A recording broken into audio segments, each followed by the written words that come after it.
time spent catching raindrops, and all the time we spent in bed, all the hours that we have wasted, we will never see again. So be good with what you're given, for it's all you have to give. We're only passing shadows in the mighty wind, and the sound it makes is an honest song. Our hearts sing an honest song.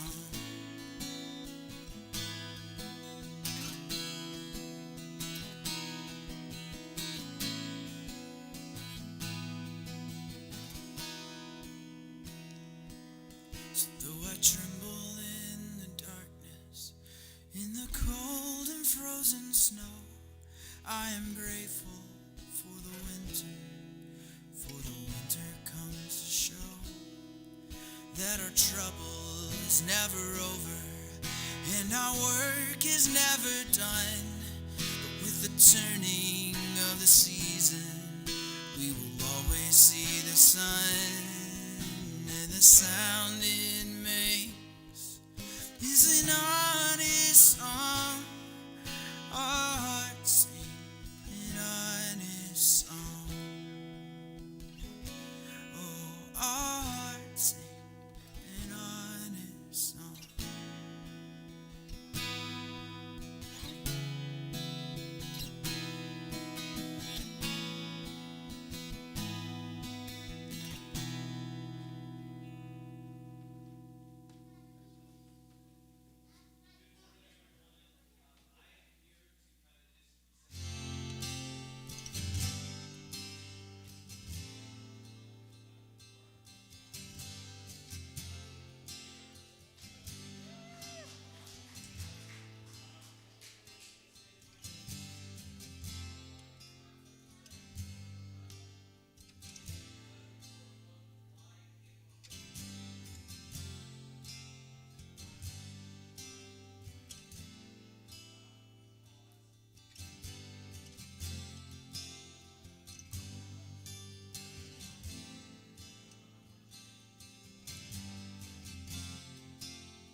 Welcome to Watershed!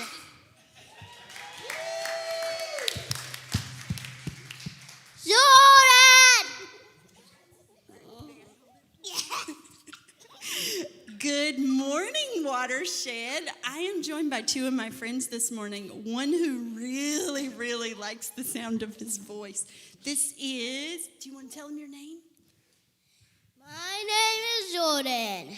And how old are you? 5. 5 years old. And then this is?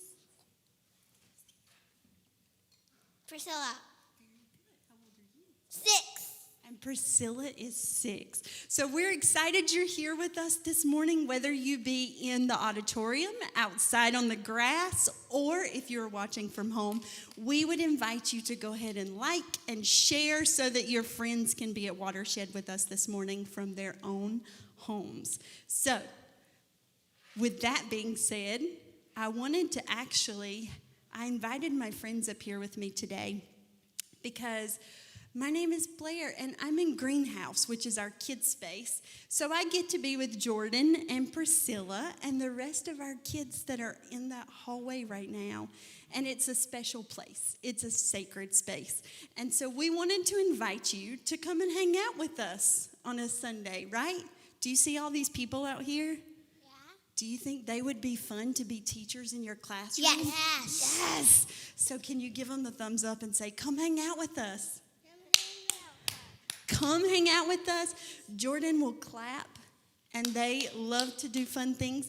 There is a sign up that's in the comments, or you can check it out for those of you who are in here. We will hook you up with the link later. But we're happy you're here. Welcome back to Watershed. Ready? Okay. Ask. You ready?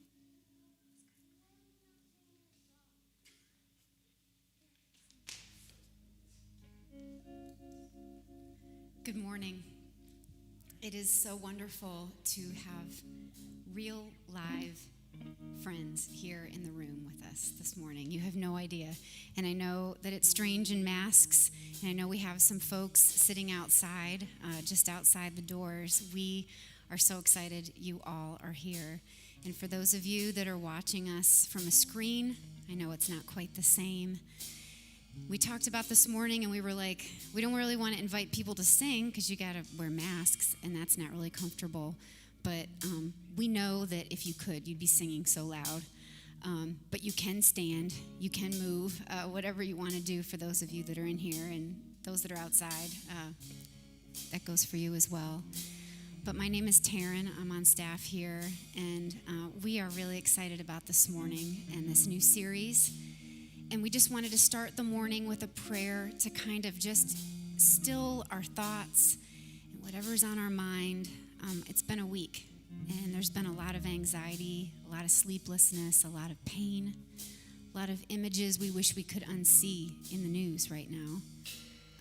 Yet we need to hold it in our hearts, and we're going to make room for that this morning as well. So I want to read this prayer over you, and I want to encourage you if you're looking for a new book. I just got this. It's called A Rhythm of Prayer. It's edited by Sarah Bessie, and she wrote a few of the prayers, but it's a compilation from some incredible writers and leaders and thinkers, and I want to read this over you this morning. It's called A Prayer for When You Don't Even Know What You Want. Settle down into the silence. Close your eyes.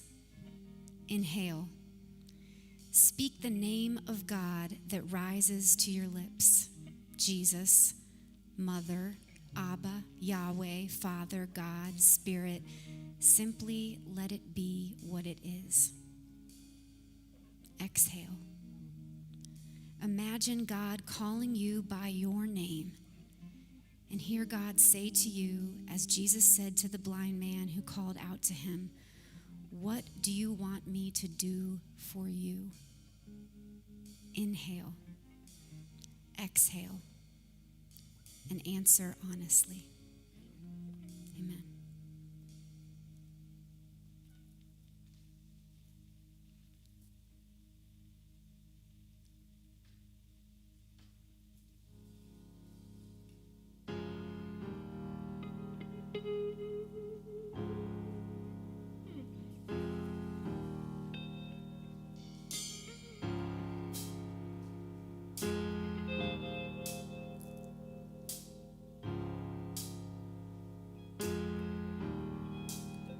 There is no fear, 'cause I believe. There is no doubt, 'cause I have seen your faithfulness, my fortress, over and over. I have a hope found in your name. I have a strength found in your grace, your faithfulness, my fortress,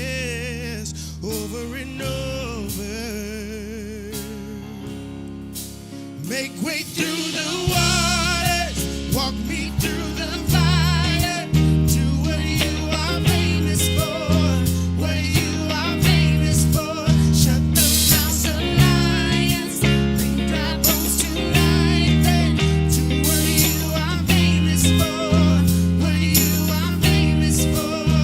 I believe in you, God, I believe in you. Release your love inside of me. Unleash your power for all to see. Spirit, come and fall on us over and over, Lord. Make way through the waters, walk me through the fire. Do what you are famous for, what you are famous for. Shut the mouths of lions, bring dry bones to life. And do what you are famous for, what you are famous for. God of abundantly, more than we ask or think. Lord, you will never fail. Your name is powerful. Your word's unstoppable. All things are possible in you. God of exceedingly, God of abundantly, more than we ask or think. Lord, you will never fail. Your name is powerful. Your word's unstoppable. All things are possible in you. Through the waters, walk me through the fire. Do what you are famous for, what you are famous for. Shut the mouths of lions, bring dry bones to life. Do what you are famous for, what you are famous for. I believe,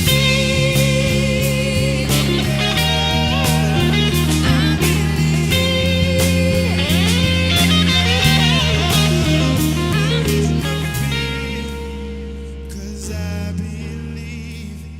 There is no doubt, 'cause I have seen your faithfulness, my fortress, over and over.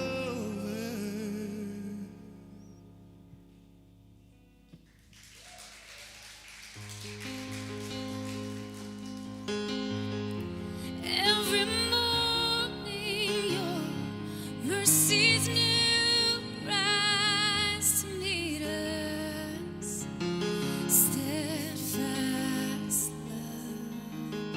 Every sunset your faithfulness all around us. Steadfast love of God.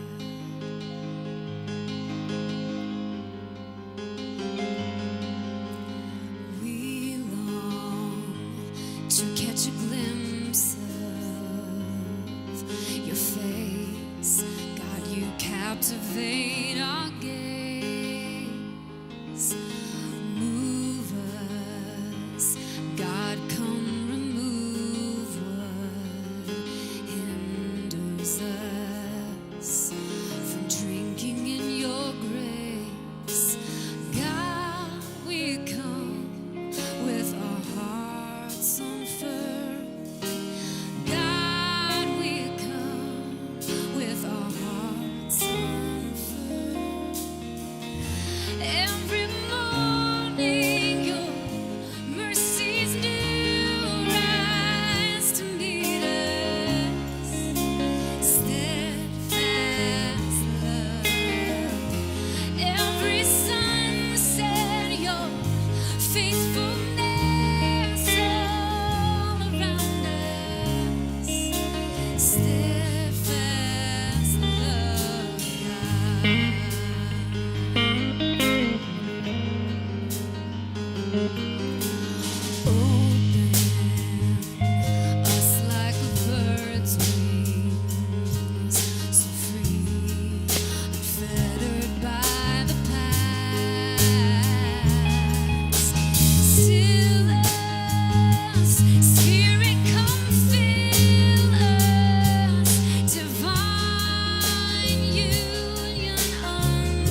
Yes. Well, I just want to take a moment and just welcome again all of our folks who are watching on Facebook or YouTube this morning. We're so glad that you've joined us for our first in-person gathering since we stopped gathering in person over a year ago. Just a few quick announcements and opportunities for some of you, or anyone really, to begin connecting here at Watershed. In some ways, it's real simple stuff. So, for instance, immediately following this service, at the bottom of the steps, there's something called Last Call. So if you're brand new with us and we've never had the chance to meet, if I haven't or some of our other staff haven't, man, we would love to just take just a minute to shake hands, but I guess we'll elbow bump or high five or whatever it is that allows us to do that safely. But I think the point being, we get a chance to put a name with a face this morning before you guys get out of here. Also, if you are wanting to be a part of this in the weeks ahead, in the comments section on Facebook, and I think in the comments section or in the description part of YouTube, and then on the Watershed app, for those of you who are here with us live, there's a way to begin to sign up for the in-person experience in here, in this room. I think we're doing it like 2 weeks out right now just to kind of monitor it and see how that progresses, but would love to have more and more folks occupy this space. We're almost full this morning. Would love to see that happen every Sunday. And then also on May 2nd at Pizza Peel, which is down this street to the right over on off of Commonwealth, between Commonwealth and Central Avenue is Pizza Peel, and we're just gonna show up there at 11:30 on May 2nd. Bring your kids if you have them. We're gonna have some pizza. There's plenty of room, plenty of outdoor space. They know we're coming, and so that would be a great way for our community to connect and folks to get to know each other as well. Also, Scott and I think we're in the middle of our 5th preface since the pandemic started, and we're launching another preface starting in May. The dates are actually May 11, 18, and 25. If you're brand new and you're trying to figure out, okay, how does my religious or spiritual past dovetail with who this community is and who this community is becoming, preface is really the best first foot forward, and would love to be able to get to know you and give you the opportunity to know us and to know other people here at Watershed. So I want to make that available to you also. Again, comment section if you're virtual, and then Watershed app if you're here live. And then finally, I guess it was about 4 weeks ago, we had the opportunity to as a community, come around an organization called Greater Charlotte Rise. Greater Charlotte Rise works really hard to help folks who are homeless, who are without the means, some of the starting necessary components of getting into housing, finding a job, transportation. It's a long list of things that are huge hurdles when you're trying to transition from not having a place to live and then all of a sudden having sustainable housing. And we needed to raise about $3,000 so that we could see somewhere between 10 and 12 families actually have that opportunity. And bottom line is, well done, Watershed. We raised that goal, so give yourselves a nice round of applause. That's exciting. And I wanted to mention that because we're continuing to ask really hard questions about what it means for resources to show up in such a way that as we awaken, struggle, and love together as a community, a different world is possible. And so that's like the second or third time in the last 6 months where this community has really responded. If you're interested in being a part of this the movement of generosity here, if you're at a place where this has become home for you and you want to include your resources, there's real simple, safe ways to do that through the Watershed app or also online at our webpage. And we welcome one-time gifts, and we welcome any of those gifts that come through with some sort of regularity. If it weren't for the regular generosity of this community, I don't know where we would be. And so thank you for the past year and continuing to be diligent in that regard. And for those of you who are brand new, we welcome you into that. Thanks so much for being here this morning. It is such a great day. I'm trying not to cry. So I'll leave it at that, and you guys have a great morning.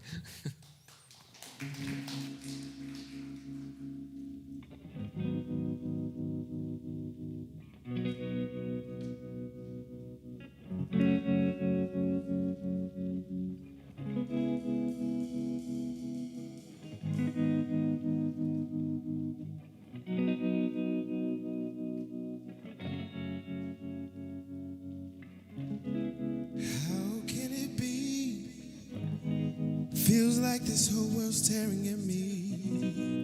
trying hard to change who I am into who they wanted me to be. Oh, I'm searching for answers. I can't lie. This is what I'm living for. Searching for answers. Every day I rise, I feel it all. I feel it deep inside my soul. But the choice is up to you. This is what you really want. You gotta live your life around, 'cause everybody's got something to have to. But oh, it seems so crazy just to give it a go. You've got to dig deeper, 'cause you've got a life to live. So sing up.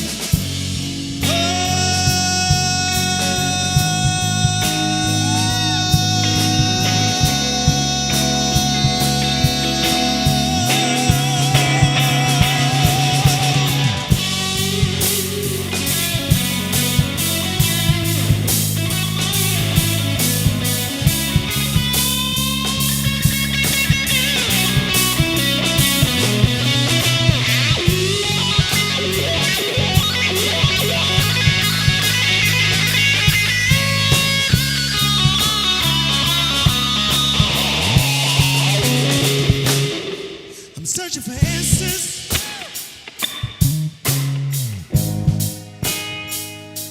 You can't lie. Is this all you wanted now? Yeah. I'm searching for answers.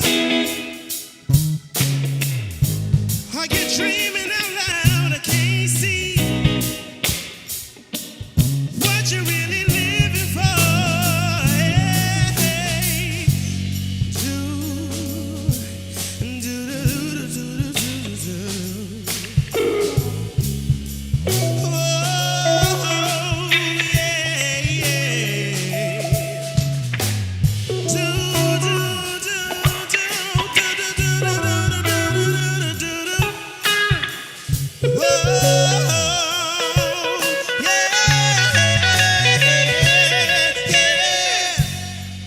Cause this life that you're leading got so much you really haven't seen. Don't put the blame on the people, 'cause they don't seem to believe.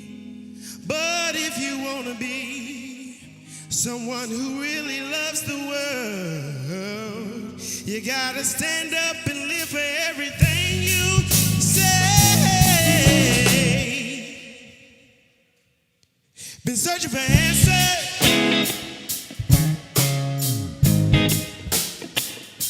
Somewhere in the back of my mind, I can feel it there.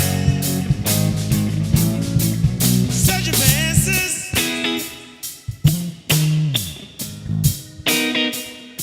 Somewhere in the back of my mind, I can't lie. Is this what you bargained for? Can you feel it in your heart when there's no one else around? Slowly start to understand how love's what needs to be found.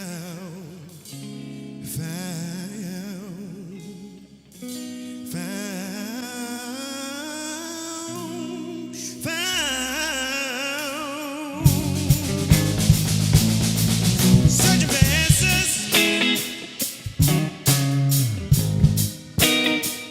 Somewhere in the back of my mind, I can feel it now. Searching for answers.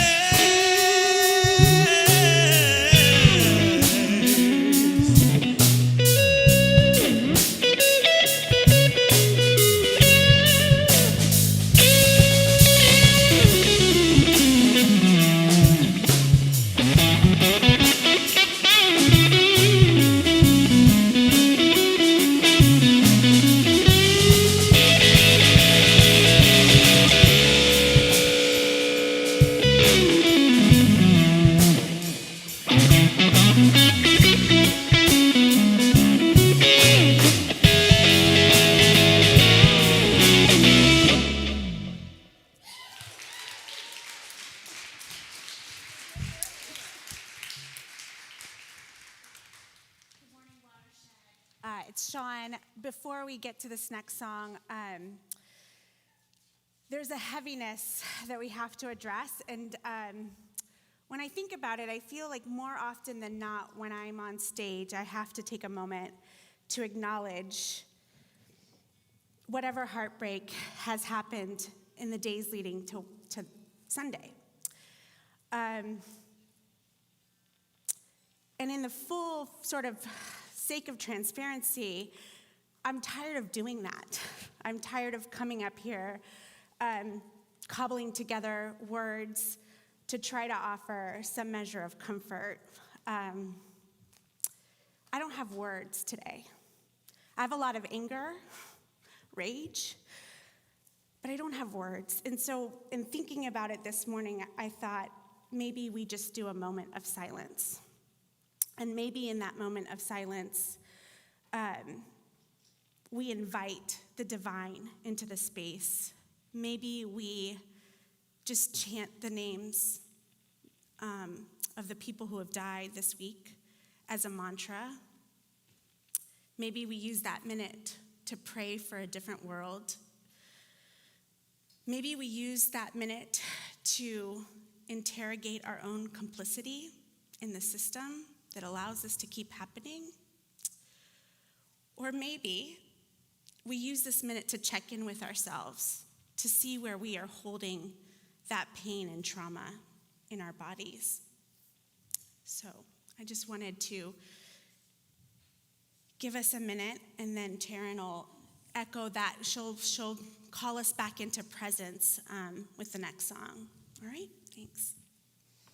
Let's be still together.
I've seen fighting in the streets, watched in disbelief the wars that we fought. We still fight them now. I've lost faith in politicians. I've questioned my religion, seen hate I can't wrap my head around. I've met all the deceivers, I've been left by all the leavers. So why am I still standing here a believer? I'm still in love with this crazy world. Nothing it could do to make me love it less. To give up on it sometimes, I must confess that I'm still in love, I'm still in love with this crazy world.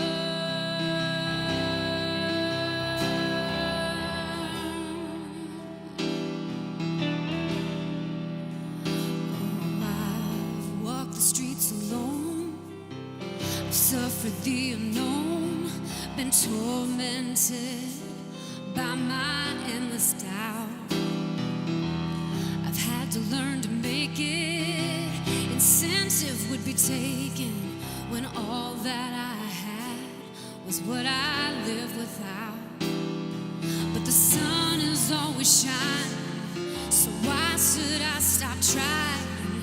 Even if it's hard to see the silver lining, I'm still in love with this crazy world.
do to make me love it last?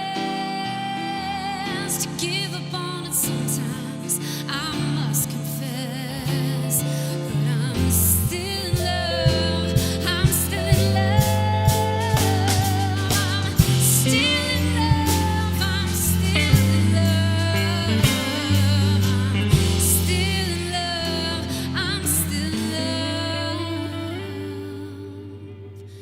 with this crazy world.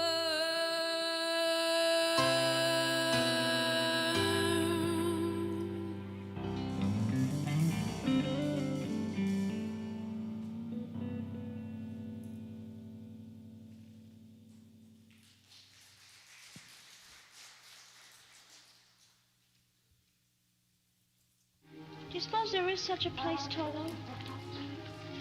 There must be.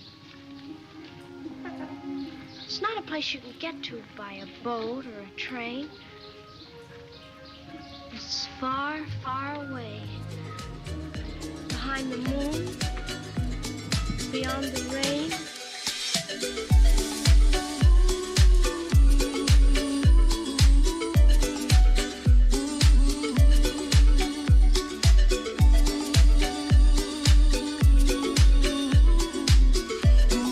You're a wizard, Harry.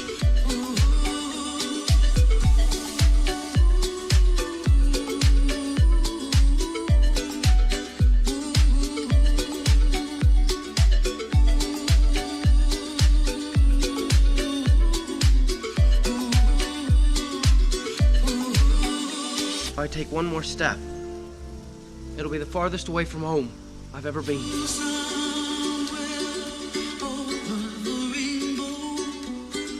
Way up high, and the dreams that you dream of once in a lullaby.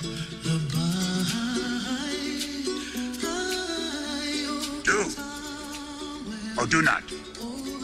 There is no try.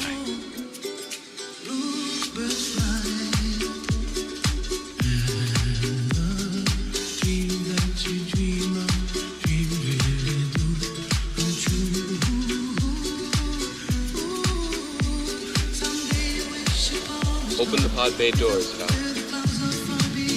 I'm sorry, Dave. I'm afraid I can't do that.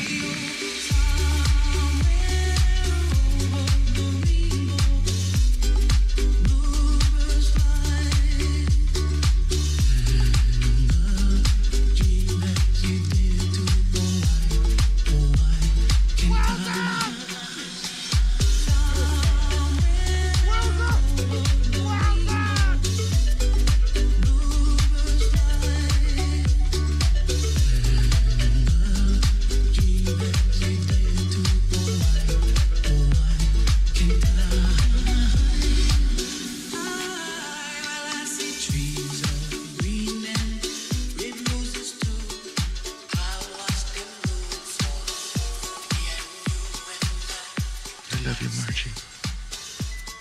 I love you, Nora.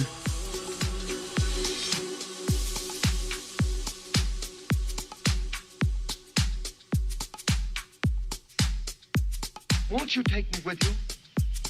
Why, of course I will. Hooray! We're off to see a wizard. Oh, well, you're not starting out very well. Oh, I'll try. Really, I will. To Oz? To Oz.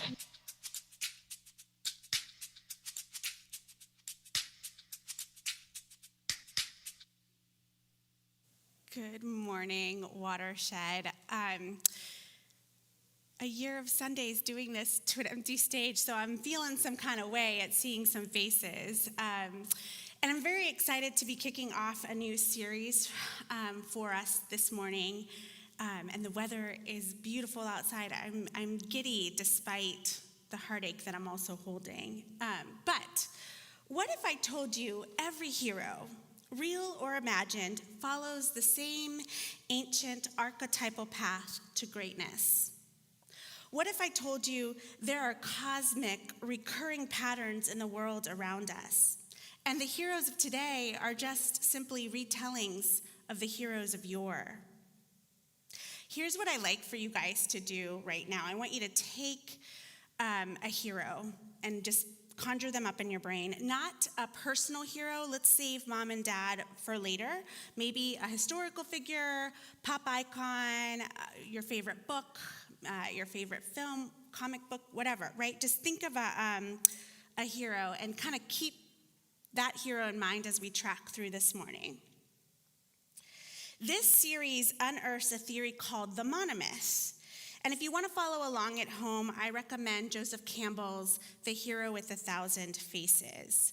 Joseph Campbell is to mythology what Carl Jung is to psychology. And his archetype of the hero's journey is widely studied by writers, filmmakers, storytellers alike. In fact, my day job as a college professor, I've taught an entire semester's writing course based on this theory, on this monomyth theory. Out the gate, I want to tell you it's an imperfect guide. Joseph Campbell had some gender issues. He didn't recognize women as heroes. He only saw them as goddess or temptress or mother divine. But we'll forgive him that because he does have a pretty good blueprint. It's pretty stunningly accurate. And in the coming weeks, we are going to embark on this journey together. George Lucas even has credited the inception of the Star Wars series to the monomyth theory. So I hope that you will enjoy it. I'm doing a lot of context setting today for my colleagues that are going to follow in the weeks to come. I hope I don't slip into lecture mode. I've taught this so much that I'm like, avoid your professor voice. That's an occupational hazard. But I do need to lay down the premise of the hero's journey, and we do have some basics to cover. So hopefully you've got that hero pulled up in your mind, and we are ready to go. Once upon a time, in a long, long ago, faraway land. I feel like that's how all legendary stories start, don't they? And that story starter, once upon a time, is one we all know by heart. It functions to set scene, but really it's a landscape we're already familiar with. Whether it's a farm on the outskirts of a kingdom or the gritty urban underbelly of a somewhat dangerous metropolis, we all know where the journey starts. The confines of home, however we want to define that, are all the same. Safe, in a manner of speaking, familiar for sure, normal, maybe even boring, but certainly representative of the status quo. Home is the starting place. It's the flawed world we already know. The first step of the hero's journey is the departure from home. If we consider home as both a physical plane and a metaphorical space, we might be able to understand how home becomes confining. Phrases like leave the nest resonate with us for a reason. It's often seen as this initiation, right? When we leave for home, it's this critical point in our lives. And there is a need, not just a desire, but a need to leave home. We're going to be revisiting this really crude sketch note I created, and it should be coming up here on the screen. It's going to take us through this sort of cyclical journey of the hero, right? So we're starting kind of top center. That's our starting point. We'll kind of keep revisiting this, right? Typically, there's some sort of call to adventure that gets us to leave that nest. Biblically speaking, we see this in the origin story. Adam and Eve are banished from Eden, but there was a call to adventure. In that case, they were tricked, right, by the snake, the serpent. Harry Potter and all those letters that his aunt and uncle tried to keep hiding from him, and then the owls, and then Hagrid comes, right, and just tells the boy, Harry, you're a wizard. I feel, to be quite honest, that I can't touch Lord of the Rings, because that's like David territory. And as I was like prepping, I was like, no, can't use that one. So I'm just going to reference it, and then I'm going to let him talk about that. Sherlock Holmes's adventures always start at home on Baker Street with a mysterious letter or frantic visitor. Mulan steals away under the cover of night to take her father's place at the front lines of battle. Neo from The Matrix. I don't know if that's resonating with anybody. I wasn't sure what our age range here was this morning. Young King Arthur, Buddha, Malcolm X, any Disney princess, any Greek demigod like Achilles or Odysseus, Moses, Jesus. Take your hero. What's their call to adventure? There's always this whispering, a little tug when the universe you live in isn't where you belong. But it's human nature for us to avoid pain, to curtail fear, to live in an imperfect world that's knowable. Our umbilical cords keep us tethered to what is native, but that innocence can only be safeguarded for a little while. Eventually, we hear or feel the beckoning. We slowly become disenchanted with what is, and we seek a different reality, a different way. The call to adventure is that critical first step in realizing the hero's identity. But not all heroes listen. Some refuse the call. And there are perhaps lots of compelling reasons to refuse the call. Some don't wish to disrupt the balance of the status quo, the comfortability of the world they know. Some don't heed the call because the unknown is scary. Dorothy and her cast of unlikely heroes who are following a literal path, right? Like that's about as obvious as it can get. They give us different archetypes for this. The cowardly lion is initially too afraid to embark on the yellow brick road. Fear is a true deterrent. There are other darker forces that keep us or keep the hero from becoming self-actualized. Maybe it's depression or addiction. Think about the marriage you stayed far too long in. The job you didn't quit even though it didn't fulfill you at all. The toxic relationships you enabled. The drink or substance you said you could quit anytime but didn't. The call to adventure, the call to change your stars is often easier to ignore than it is to answer. There is always a path to take, always. But we know from Scripture some paths are far easier than others. In the book of Matthew, we get a warning about this, right? Enter through the narrow gate, for wide is the gate and broad is the road that leads to destruction, and many enter through it. But small is the gate and narrow the road that leads to life, and only a few find it. That small gate, that's the call to adventure, the call to step onto a path to a truer version of ourselves. The call to adventure is a call to change, and each person presented with that opportunity understands there's a you can't go back now element. Indeed, once you accept the call, you, the hero, enter a new realm. Dorothy's iconic admission, we're not in Kansas anymore, represents an epic crossing into new thresholds that forever change the hero. In folklore and in children's tale, crossing the threshold is really visible. Think of Alice as she falls down the rabbit burrow into Wonderland.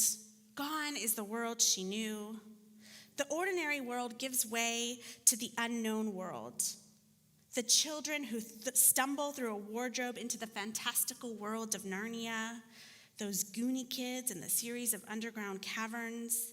These fairy tales make new landscapes easy to spot. But in our lives, it's harder to discern.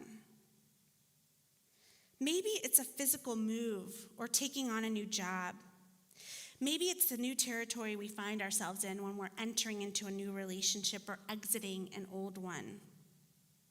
Maybe it's the new space of what it means to do anti-racist work or what life looks like post-pandemic.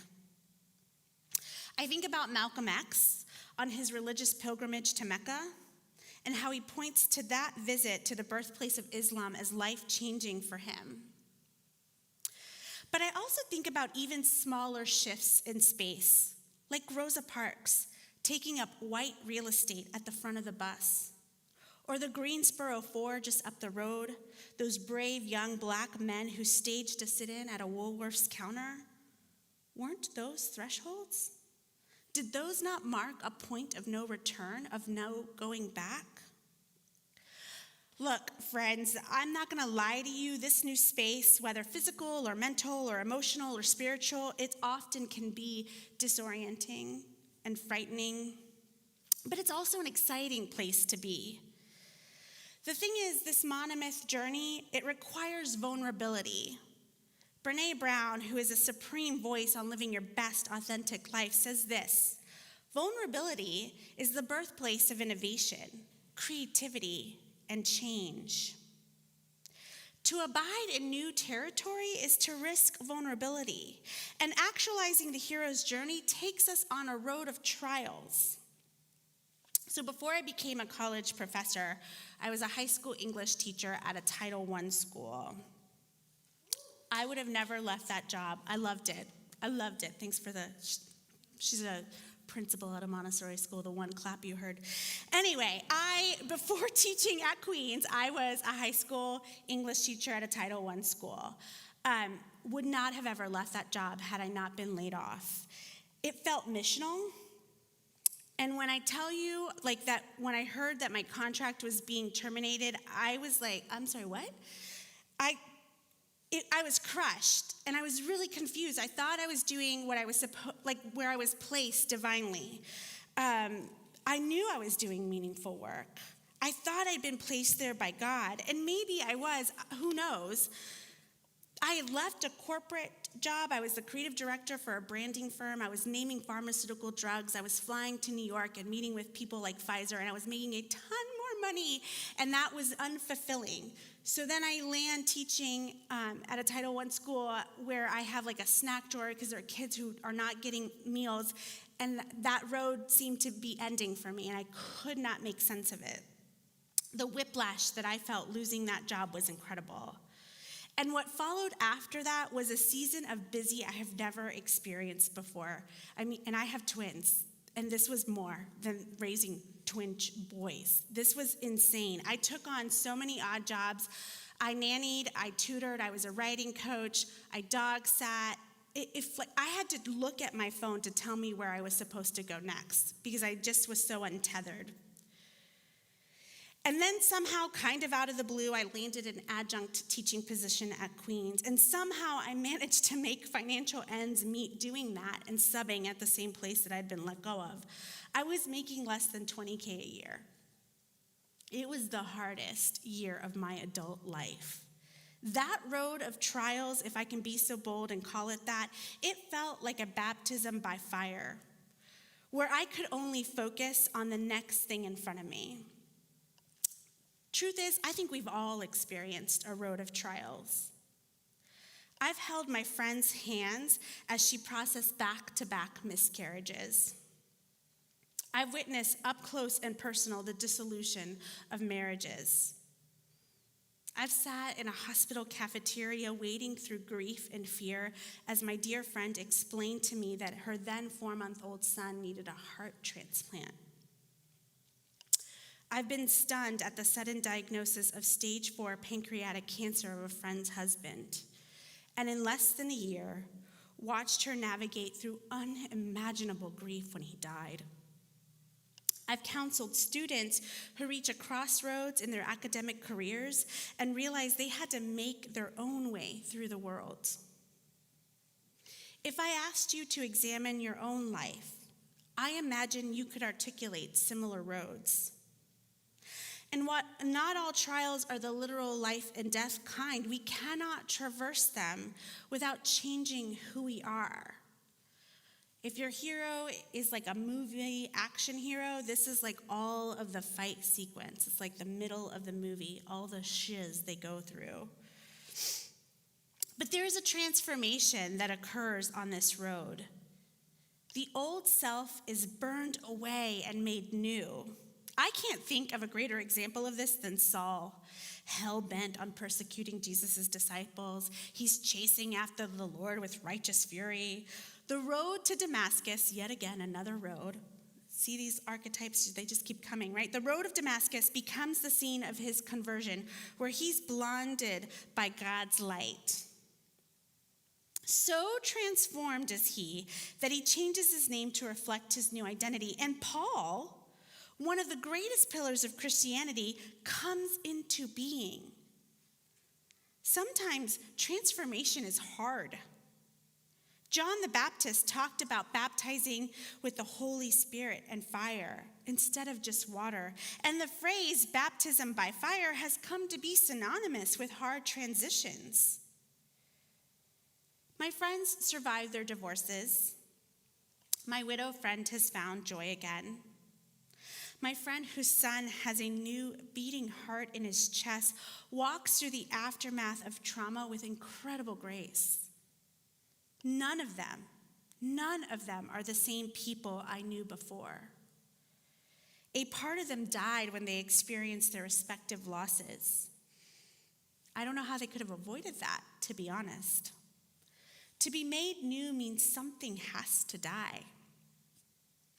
But sometimes death is a good thing. We just celebrated this very thing in Easter. I need my kids back in greenhouse. Y'all, they thought it was about the bunny, and I was like, there's a backslide that happened. I digress. Send your kids to greenhouse if you have them. I'm just saying, I think we need it. Blair. Anyway, Jesus conquers the grave. I had to explain that to them a little bit. We watched Narnia, that helped. But the resurrection story is what happened when fear dies. Buddha reached enlightenment when he allowed his skepticism and ignorance to die. When we step out of toxic relationships, we kill dependency and replace it with self-empowerment. Death is critical to the hero's journey. Campbell talks about atonement as the outcome of this transformation. I break the word atonement to at-one-ment. I know that's not spelled the same way, but just follow me. It's a state of being at one with yourself. This might be what psychologists consider self-actualization. In Maslow's hierarchy of needs, self-actualization is at the very top. It signals the highest level of psychological development possible. Simply put, it's the fulfillment of your unique gifts, your potential fully realized. Your ego satisfied with itself and at peace.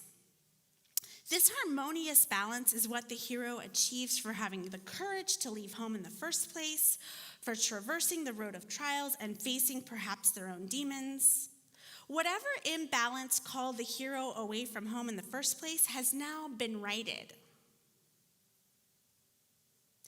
Sikhism is a religion I admittedly don't know too much about, but I was prompted to research it recently. And the origin story of this faith, to me, non-expert opinion, is a beautiful example of atonement. Nanak, the first Sikh guru, is said to have gone to bathe in a river with a friend. But Nanak mysteriously disappeared and was presumed dead. Three days later, however, Nanak reemerges from the water. In the Punjab region of India where he is from, folks were either fiercely devoted to Hindu or Muslim religions. But Nanak's first words after he appears from the water are, "There are neither Muslim nor Hindu." He goes on to describe a mystical encounter with God where he is given a cup of divine nectar called Amrit to drink. The nectar bestowed the gift of God's name upon him, and he was charged by God with the preaching of this divine name. Guru Nanak becomes one with God in this moment. Other sacred world religions, like Christianity, have similar veins of divine connection with God. I find comfort in this. That while on the surface we can look so dissimilar in our faith practices and doctrines, that when we take closer inspection, there's actually a lot of similarity that binds us. At the root of every religion I've ever studied, there has been love at its core. Love that requires us to treat each other well. Love that not only binds us to our God, but to other people. I wonder sometimes if we're not all in pursuit of the same God, just in different native tongues. I wonder if we're not missing the whole wide, beautiful picture. I wonder if it's not just as simple as love God and love everybody else. I'm digressing a little bit. Atonement is the penultimate checklist in the hero's journey. In the film, it's the climactic moment, maybe after an epic fight scene where the hero meets his god, he might meet his long-lost dad, might encounter a goddess of some sort, uncovers a big secret, meets the president in all of those like Vin Diesel-y movies that are very much the same. You guys get it, right? Like, I don't want to ruin movie going for you, but like, we're running out of movies. Friday night is movie night at home, and it's getting ugly, y'all. We're out of movies. Anyway, so what's left after you meet the president or like the god or Loki or whomever? What happens? The end? You have to go back home. The hero comes home changed. And sometimes there's like a physical gift or boon that the hero brings back to share with the community. And sometimes the hero is the gift themselves. Now, I truly did oversimplify this for the sake of this morning because there are so many nuances to the cyclical pattern. There are tricksters, there are aids, there's magic, swords, and like sidekicks, all sorts of nuanced elements that I didn't even approach today. But the basic cyclical pattern of the monomyth is this: depart, change, return. And isn't life a series of this? We depart our own childhood landscapes as we come of age. We learn and experience heartache and loss and are fundamentally changed as a result.